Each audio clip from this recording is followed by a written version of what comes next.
Hello everyone, आज है 28 सितंबर और आज इस वीडियो में हम बात करने जा रहे हैं ओला इलेक्ट्रिक के बारे में।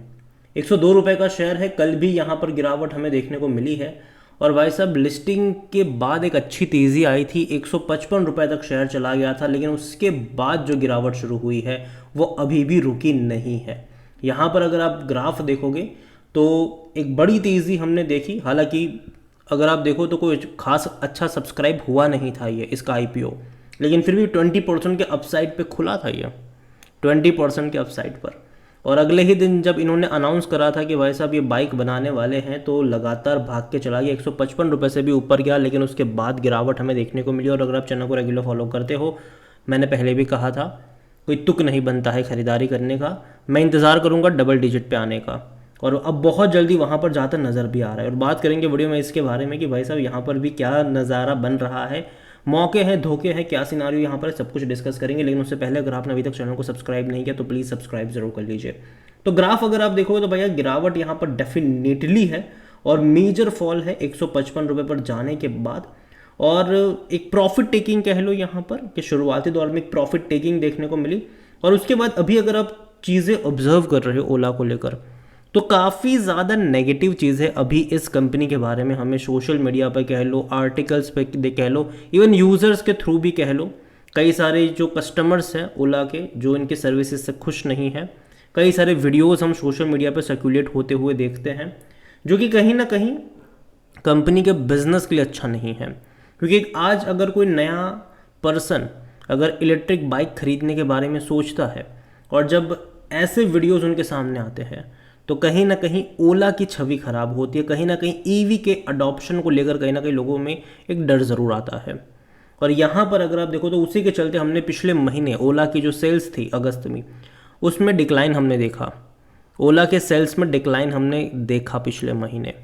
और दूसरी बात यहाँ पर यह भी है कि जो बड़े बड़े प्लेयर्स हैं, हीरो हो गया, टीवीएस हो गया, बजाज हो गया, वो लगातार टू व्हीलर्स बनाते जा रहे हैं और उनकी भी सेल्स बढ़ रही है। उसके चलते जो मार्केट कैप ओला ने एक टाइम पे आधा मार्केट कैप पे कब्जा करा हुआ था, आज ये हाल है कि ओला का मार्केट शेयर धीरे धीरे कम हो रहा है और उन कंपनियों का मार्केट शेयर बढ़ रहा है। कंपनी के बारे में अगर हम बात करें तो कंपनी में ओला इलेक्ट्रिक को लेकर according to Moneycontrol user 78% लोग कह रहे खरीदारी करो, 22% लोग कह रहे बेच और भाग जाओ यहाँ से।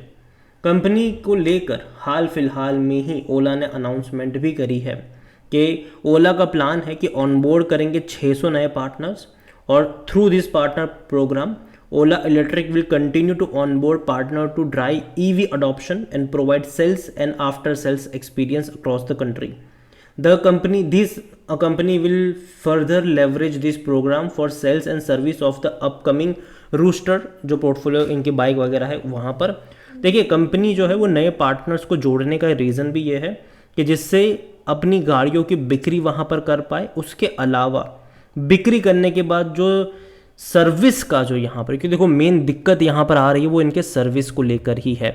रीज़न ये है कि भैया देखो सर, अगर मान लो कि इनका सर्विस सेंटर बेंगलुरु में है, ठीक है, और कोई बेंगलुरु से 100 किलोमीटर 150 किलोमीटर दूर रह रहा है, ठीक है, उसने बाइक खरीदी है, उसको सर्विस कराने के लिए ओला के सर्विस सेंटर पे आना पड़ रहा है। और अगर सर्विस करवाने के लिए भी अगर कोई दिक्कत आती है, मोटर्स में किसी तरीके से कोई मतलब कुछ भी दिक्कत आती है, तो प्रॉब्लम यह है कि वेटिंग लिस्ट बड़ा लंबा होता है। और वेटिंग भैया 45 दिन 2-2 महीने तक का वेटिंग होता है, ठीक है। और ये एक दिक्कत है अभी हाल फिलहाल में यहाँ पर, क्योंकि अगर आप इसको बाकी जो ईवी बाइक नहीं है, ठीक है, अगर हम पेट्रोल डीजल से कंपेयर करते हैं तो भैया सर्विस हम अपनी बाइक की कहीं पे भी कई सारे मतलब हम अपने आस पड़ोस के जो भी गैरेज वगैरह होते हैं वहाँ पर आप सर्विस करवा सकते हो। इवन कई सारे हीरो के या फिर कई सारे सर्विस सेंटर भी होते सिटी में, अलग अलग एरिया में बहुत सारे सर्विस सेंटर होते जहाँ पर लोग सर्विस करवा लेते हैं। सुबह दे आते हैं, शाम को ले जाते हैं, कोई वेटिंग पीरियड नहीं, कुछ नहीं, कोई आपको वहाँ पर अर्ली बताना भी नहीं पड़ता है। तो अभी ये दिक्कत है, जो भी ईवी खरीद रहा है उनके लिए सबसे बड़ी दिक्कत ये है कि सर्विस के लिए इनकी प्रॉब्लम आ रही है। और उसी को टैकल करने के लिए ओला जो है वो लगातार अपने पार्टनर्स को जोड़ भी रहा है। एक नई टीम भी इन्होंने सेटअप करी हुई है उन जितनी भी इस सर्विस से रिलेटेड जो चैलेंजेस है उसको टैकल करने के लिए। एक रिपोर्ट्स ये भी थी कि महीने की 80,000 कंप्लेंट्स आ रही है। इतनी सेल्स भी नहीं है महीने की उनकी, ठीक है, इतनी क्वार्टरली सेल्स है, जितनी इनकी क्वार्टरली सेल्स है उतनी कंप्लेंट्स आ रही है यहाँ पर।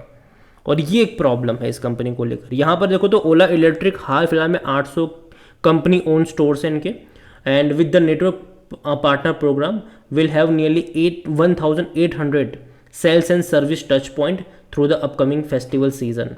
और अच्छी बात है अगर ये कंपनी ऐसा करने में कामयाब होती है तो। और कंपनी का प्लान है कि भैया आने वाले टाइम में 10,000 network partner across the country जोड़ने का, जो कि बहुत बड़ा प्लान है। अब प्रॉब्लम ये भी है कि भैया उतनी ज़्यादा बिक्री भी होगी कि नहीं, वो भी देखना रहेगा। कंपनी के बारे में अगर हम देखें तो देखिए इसका पी रेशो नेगेटिव में ही है, क्योंकि कंपनी प्रॉफिट कर नहीं रही है। 80% एनालिस्ट कहते हैं खरीदारी करो। अभी हाल फिलहाल में हमने रिपोर्ट्स जब देखी थी तो गोल्डमैन सैच्स का मतलब यहाँ पर बाय कॉल था, 150 रुपये का टारगेट था, 140 रुपये का टारगेट HSBC का भी यहाँ पर देखने को मिला था, उनका भी बाय कॉल था। लेकिन कंपनी के फाइनेंशियल कुछ खास अच्छे नहीं है। हालांकि रेवेन्यू बढ़ ज़रूर है, मतलब तेज़ी ज़रूर है इनके रेवेन्यू में। लेकिन आपको मैं बता दूं कि जितनी भी ईवी कंपनी, मतलब जितनी भी मतलब बड़ी बड़ी ईवी कंपनीज़ है, चाहे वो मतलब हीरो की हो जाए, TVS की हो जाए, बजाज चेतक की भी अगर आप बात करोगे, बजाज की भी अगर हम बात करें, तो उनके एक्चुअली में रेवेन्यू बढ़ ही रहे हैं, इसी तेज़ी से बढ़ रहे हैं यहाँ पर। तो ऐसा नहीं कि सिर्फ ओला के ही बढ़ रहे हैं। प्रॉब्लम आती है यहाँ पर, ये प्रॉफिट नहीं है, लॉस है, लॉस में है यहाँ पर। अब कंपनी ने IPO के जरिए पैसा रेज करा, जिसका इस्तेमाल करने वाले ये एक बड़ी गीगा फैक्ट्री लगाने में। उनका ये कहना है कि आने वाले टाइम में जब ये अपने जो बड़ी फैक्ट्री लगा देंगे तो उस मास प्रोडक्शन करेंगे तो मार्जिन इनका बेहतर हो जाएगा। लेकिन अगेन मैं कह दूँ अगर मास प्रोडक्शन करते भी है तो चैलेंज अभी भी वही है कि उतनी ज़्यादा बिक्री होनी भी तो चाहिए, बिक्री उस तरीके से हो नहीं रही है। और अगर मान लीजिए कि चलो कल को कंपनी अगर थोड़ी बहुत प्रॉफिटेबल होने की कगार पे आ जाती है और ऐसे टाइम में अगर गवर्नमेंट ने सब्सिडी बंद कर दी या फिर कम कर दी तो वापस लॉस में भी चले जाएंगे ये लोग। तो ये एक प्रॉब्लम इनके लिए ज़रूर बनी रहेगी। और जहाँ तक शेयर होल्डिंग के बारे में अगर हम बात करें तो प्रमोटर की होल्डिंग 36.78% की है, और प्रमोटर के बाद म्यूचुअल फंड 5.19% है, 1.66% अदर डोमेस्टिक इंस्टीट्यूशंस के पास है, और FIs यहाँ पर 7.64% का स्टेक लेकर बैठे हैं। रिटेल की होल्डिंग कम है ये, क्योंकि शुरुआत है, ठीक है। 4.45% की होल्डिंग यहाँ पर रिटेल इन्वेस्टर की देखने को मिल रही है। लेकिन मैं गारंटी के साथ कहता हूँ कि 3-4 महीना वेट करिए, जब दिसंबर क्वार्टर का शेयर होल्डिंग पैटर्न आएगा आपके सामने, तो जो रिटेल इन्वेस्टर आज 4.5% से भी कम है वो आपको 9-10% की होल्डिंग लेकर बैठे नजर आएंगे, क्योंकि सारा माल उन्हीं को चिपकाया जाएगा। जो अदर पार्टीज़ है, जो मतलब जिनकी 44.28% की होल्डिंग है, उनकी आपको बिकवाली देखने को मिलेगी। जो म्यूचुअल फंड है उनकी भी बिकवाली देखने को मिलेगी। इवन जब सितंबर की जब डेटा अपडेट होगा तब भी आप देखोगे कि जो इंस्टीट्यूशन है, जो रिटेल इन्वेस्टर है, उन्हीं की होल्डिंग आपको बढ़ती नजर आएगी, बाकी किसी की होल्डिंग बढ़ती नजर नहीं आने वाली है। जो तेज़ी आई थी 150-140 पर जब शेयर गया था तो बड़े लोगों ने बिकवाली कर ली है, जो रिटेल इन्वेस्टर है वही खरीदारी कर रहा है। और जब मैंने ये चीज़ कही थी, जब 150-140 पे था, तब वीडियो के नीचे कई सारे नेगेटिव कमेंट्स भी आए थे कि सर आपको कुछ नहीं पता है। और उस टाइम पे मैंने इसको हीरो के साथ कंपेयर करा था, ठीक है। तो काफ़ी लोगों ने कहा कि हीरो आज भी पुराना IC इंजन पे काम कर रहा है, ये न्यू एज कंपनी है, ये बहुत कुछ करेगी। अगेन मैं ये नहीं क्योंकि कंपनी ख़राब है, मैं ये कह रहा हूँ कि भैया कंपनी किस प्राइस में लेनी चाहिए वो आप देखो। 150 कोई तुक नहीं बनता जब इसका मार्केट कैप हीरो के करीब जाने की कोशिश कर रहा था, ठीक है, कोई तुक नहीं बनता है इस चीज़ का। और यही वजह है कि मैं मानता हूँ कि डबल डिजिट यहाँ पर बहुत जल्दी आएगा, और मैं तब तक इंतज़ार करना यहाँ पर ज़्यादा पसंद करूँगा। आप देखिए यहाँ पर लगातार गिरावट हमें देखने को मिली है। अगर तेज़ी भी आई है तो कुछ टाइम की रही है, वापस गिरा, फिर तेज़ी है, फिर गिरा, और ये अभी भी लगातार गिरावट ही है। बहुत जल्दी ये डबल डिजिट में जाता नजर आएगा। और मैं इतना कहूँ कि जब तक कहीं पे किसी भी लेवल पर सपोर्ट ना मिले, दूर बैठो, तमाशा देखो, इसको एक बार स्टेबल होने दो, बाद में एंट्री करने के मौके ढूंढ लेना। अगेन ये मेरा पर्सनल ओपिनियन है, कोई भी इन्वेस्टमेंट एडवाइस नहीं है। ये वीडियो को यहीं पे एंड करता हूँ। पसंद है हो तो लाइक करो, शेयर करो, चैनल अगर पहली बार है तो प्लीज़ सब्सक्राइब करें। और ओला इलेक्ट्रिक के बारे में आप क्या सोचते हैं वो भी आप मुझे कमेंट में लिख के बता सकते हैं। Thank you.